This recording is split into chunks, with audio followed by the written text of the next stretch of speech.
Ang mga aralin sa video na ito ay una, talasalitaan. Unawain natin ang kahulugan ng mga piling salita na ginamit sa teksto. Ikalawa, ano nga ba ang symposium? At ang ikatlo, ano ang mga dapat tandaan sa pagsasagawa ng symposium?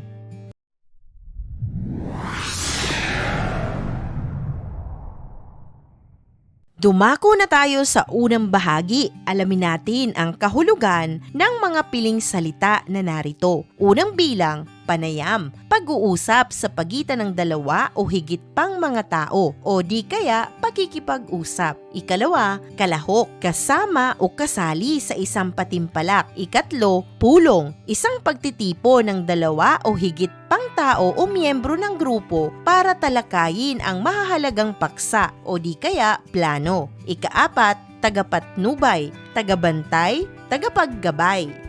Ikalima, talakayan, pag-uusap, pagtatalo o debate, diskusyon. Ikaanim, paksa, ang pangunahing ideya o konsepto na pinag-uusapan, tinatalakay o binibigyang diin sa usapan. Ikapito, tinakda, tinadhana, iniluklok, tinalaga. Ikawalo, bulwagan, isang malaking silid o gusali para sa pagpupulong, palabas, seremonya at iba't ibang aktibidad.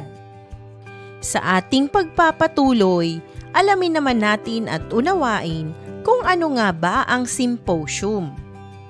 Ang symposium ay isang okasyon, pagpupulong o panayam kung saan nagtitipon-tipon ang mga kalahok para talakayin ang isang partikular na paksa. Ito ay maihahalin tulad sa komperensya, ngunit mas maliit ang sakop ng symposium. Sa isang symposium, karaniwan ang may isa o ilang taong gumaganap bilang pangunahing tagapagsalita.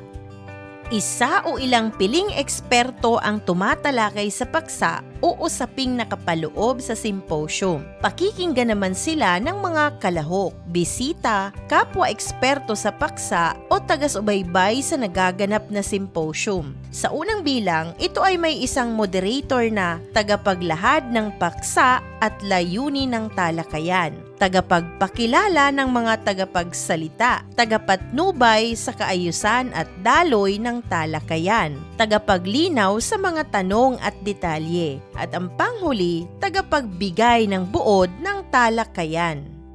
Ikalawa, isa-isang tatalakayin ng mga tagapagsalita ang paksang ibinigay sa kanila ayon sa itinakdang oras at haba ng pagsasalita. Ikatlo, kapag nakapagsalita na ang lahat ng bumubuo sa pangkat, susundan ng lahat ang diskusyon o open forum kung saan maaaring magtanong ang mga tagapakinig. Narito naman ang mga kailangang paghahanda para sa isang symposium. Una, paghahanda ng bulwagan. Ito ay lugar na pagdarausan ng symposium. Kabilang na dito na kailangang isaalang-alang ang lokasyon. Accessible ba sa lahat ng dadalo o panauhing magtatalakay? Wastong laki ng bulwagan ayon sa dami ng bisita para sa isang symposium o magtatalakay.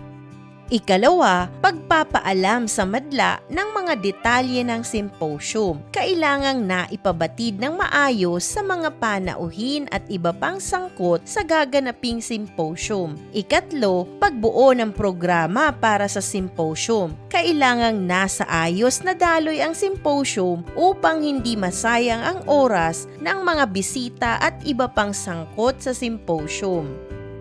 Ikaapat, pakikipag-usap sa caterer para sa pagkain. Mahalagang matiyak na hindi magugutom ang mga panauhin sa symposium upang hindi ito magdulot ng anumang inconvenience at magpatuloy ng maayos ang programa. Ikalima, kagamitan. Dapat na matiyak na kumpleto na ang kakailanganing gamit sa symposium, katulad ng mikropono, speaker, monitor para sa presentasyon at iba pa. Sa huling bahagi ng ating aralin, narito naman ang mga dapat tandaan sa pagsasagawa ng isang symposium. Unang bilang, Gawing formal ang symposium. Ikalawa, kilalanin ang paksa at iba pang kalahok sa symposium. Ikatlo, maging pamilyar sa mga terminolohiya o jargons. Ikaapat, aktibong lumahok sa diskusyon. Ikalima, maging malalim at kritikal sa pagsusuri ng tinatalakay. Isang mahalagang aralin muli ang iyong napanood. Maraming salamat sa panonood sa channel na Aralin sa Filipino. Huwag mag-atubiling mag-comment ng inyong tanong, suggestions o paglilinaw ukol sa aralin. Munting kahilingan sa iyong kaibigan, paki-like, share and subscribe para updated ka sa mga susunod pang bagong video ng Aralin mo sa Filipino.